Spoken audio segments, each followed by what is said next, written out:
There are places on Earth that feel untouched by time, places so vast, so otherworldly, that they seem to exist beyond the limits of human comprehension.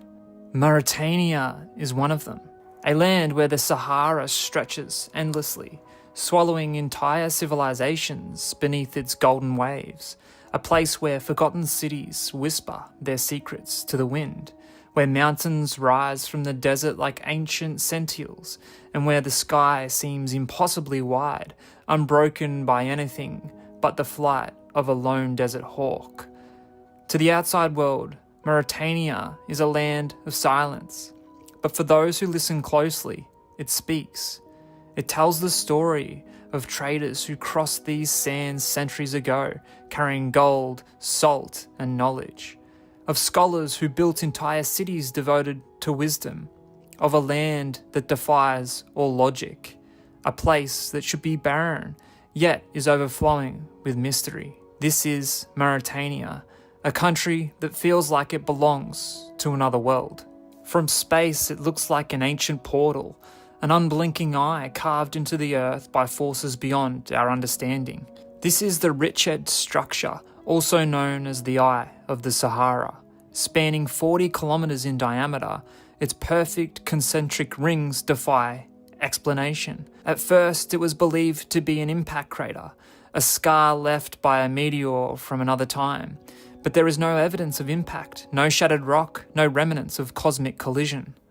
Instead, geologists now believe it is a deeply eroded volcanic dome formed by the slow, patient hand of time, a masterpiece of nature shaped over 100 million years, its rings carved by the wind, the heat, and the shifting of the earth itself. But legends say otherwise. Some believe this was once a city, perhaps the fabled lost city of Atlantis, swallowed by the desert, its walls eroded into the spiral pattern we see today, a mystery with no answer, a question written in stone. There are cities that grow, and there are cities that fade. Chinguetti is the latter.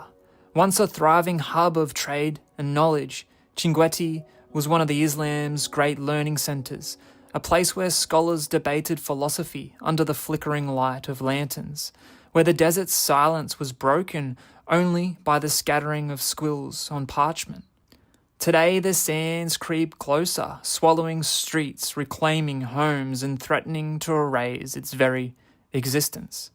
But within its walls, a treasure remains. The desert libraries of Chinguetti, some of the oldest manuscripts in the world, books of astronomy, medicine, mathematics, centuries-old texts containing knowledge once considered sacred. Knowledge that in many cases has been lost everywhere else. Few remain to protect these books, but those who do not call themselves owners. They are keepers of something greater than themselves. And as the desert slowly takes Chinguetti, one wonders, how much longer will these pages survive? In the heart of the desert, where the wind whispers through canyons of stone and giant stands alone, Ben Amera, one of the largest monoliths on Earth, second only to Australia's Uluru, rising over 600 feet from the desert floor, it has watched over Mauritania for millions of years, silent, immovable, and eternal. Nearby, another formation, Acha, the wife of Ben Amera. Together, these twin monoliths are said to possess an ancient, unseen energy, a force known only to those who dare to sleep beneath their shadows. Who first stood beneath them? Who first looked up at these titans and wonder what secrets they might hold? The desert does not tell. A beast of iron, a machine that moves through the desert like a relentless ghost. This is the Mauritanian iron ore train, the longest train in the whole world. Over 2.5 kilometers in length, it rumbles through the sands, carrying nothing but raw iron and the few souls brave enough to ride it. There are no seats, no shelter, and no comfort. only full exposure to the elements, wind, dust, and the endless horizon. For many, it's a necessity, and for others, a test of endurance and adventure. And for those who ride it, it's an initiation into the heart of Mauritania. Not all of Mauritania is sand and stone. In the middle of this vast emptiness, there is an oasis, a place where the earth still remembers how to dream. Terjit oasis, a secret paradise where water flows year-round, feeding groves of ancient date plums. For centuries, nomads have rested here, drinking from the cool springs, finding relief from the unrelentless heat. And it's a reminder, even in the harshest of lands, life always finds a way. Mauritania is not just a land of landscapes, it's a land of people. People who have learnt to live with the desert, not against it. Here life moves at the pace of the wind, shaped by centuries-old traditions. The Mauritanian people are a fusion of cultures, a bridge between North Africa and the Sahel.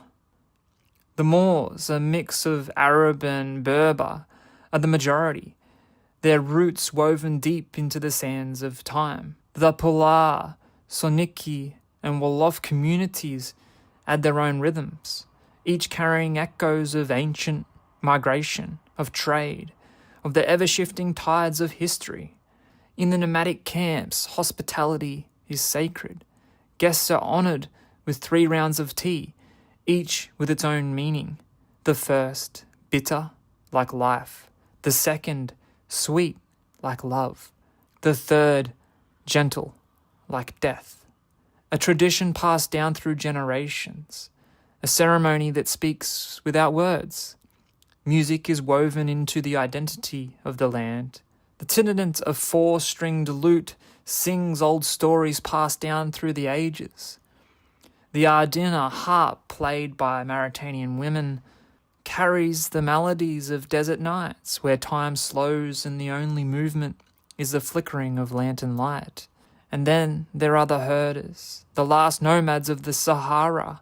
Their caravans drift across the dunes, following the ancient rhythms of the earth, living as their ancestors did, untethered, moving with the land, disappearing into the endless horizon.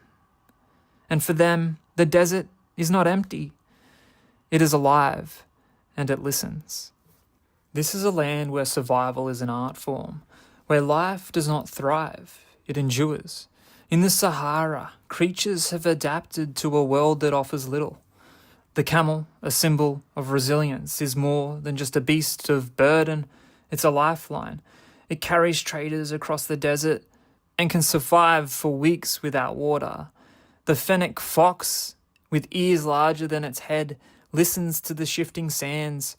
It knows how to disappear, how to blend into the emptiness, how to thrive in the heat of an unforgiving land. And high above, migratory birds chart invisible paths across the sky, resting at the scattered oases that dot the desert like forgotten miracles. And then, in the most desolate reaches of Mauritania, a ghost lingers, the Sahara cheetah, one of the rarest big cats on earth. Few have seen it, even fewer have tracked its footprints across the dunes. It moves with the silence of the wind, a fading echo of a time when the desert was wild and full of beasts. A reminder that even in the places we call empty, life finds a way. Beneath the sands of Mauritania, history sleeps. Once great cities stood here, places of wealth, learning, and power. Now they are nothing but echoes, their ruins swallowed by the desert. Among them, Kumbasali, once the heart of the Ghana Empire, a city that controlled the gold trade, where kings ruled over vast networks of merchants. Now only the wind remembers their names. There are no monuments here, no great walls left standing, only fragments of pottery, broken stones, and the lingering whispers of a lost civilization. The desert does not care for history. It erases, it buries. And yet these ruins remain, a reminder that even the greatest empires are nothing against the test of time. Mauritania is a land caught between worlds, between past and present, between tradition and change. It is one of the newest oil-producing nations in Africa, yet still among the poorest. It has vast resources, iron, gold, and untapped potential, yet much of its wealth remains beyond the reach of its people. Nouakchott, the capital, was once a small fishing village. Now it is a city of over 1 million. Its streets alive with movement, its markets filled with the scent of spices. But beyond the city, the desert still holds its grip. Challenges still remain. Desertification spreads, swallowing villages. Political tensions rise. The echoes of ancient slave trade still linger in its shadows, a history not yet fully reconciled. Yet Mauritania is relentless, like the dunes that shift but never disappear. Its people endure. Mauritania is not a place for the ordinary traveller. It does not welcome and it does not comfort. It challenges. It demands that you move slowly, that you listen, that you let go of what you know and step into the unknown. This is a world out of time, a place where the past is not remembered, it is lived, where legends do not belong to books, they belong to the wind, the sand, and the stars. For those who dare to venture here, Mauritania is more than just a destination. It's an enigma, a mystery waiting to be unraveled. And as you stand beneath its endless sky, the dunes shifting beneath your feet, you might realize something. Some places are not meant to be understood. Some places are meant to be felt.